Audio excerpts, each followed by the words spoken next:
Okay, so we have our slip tip syringe inserted into our medication port. So we have that clamped at this time. Casey, I'm going to begin by giving you the 30 milliliters of water into the slip tip syringe. So I'm going to grab my empty cup to simulate the 30 mLs of water. We're going to pour that into our syringe here. And now I'm going to unclamp the tube so that gravity will carry the fluid into the tube. When it's the last 2 to 3 mLs left in the syringe, I'm going to clamp the tubing again, just by pinching it here so that no air enters the tube. So that's clamped. Now I'm going to grab the cup to simulate giving the ibuprofen. So I'm going to pour that in here.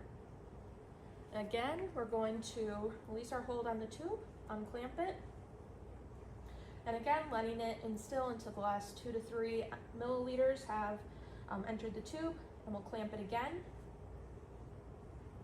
And lastly, we're going to administer the 30 mLs of water just to flush everything through the tube. And now we will unclamp, let that go into our feeding tube. And again, the last 2 to 3 mLs, I will clamp our tube here so that no air enters the tube. We're going to remove the slip tip syringe. I still have the tube clamped. And I'm going to alcohol off the port here before clamping it up just to make sure it's nice and clean and ready for the next use. So alcohol off the port and then the little plug there. We will plug that all back together, and now I can release the clamp and let it rest. I'm going to remove the washcloth out of the way, Casey, and I'll dispose of my used alcohol wipe.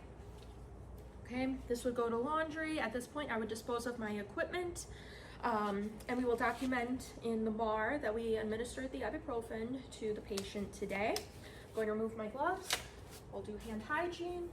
And we're going to reassess as appropriate for this medication. So Casey, since I gave you ibuprofen, I'm going to come back within 30 to 60 minutes and we'll reassess your pain level at that time just to see if this medication has been effective for your pain, okay?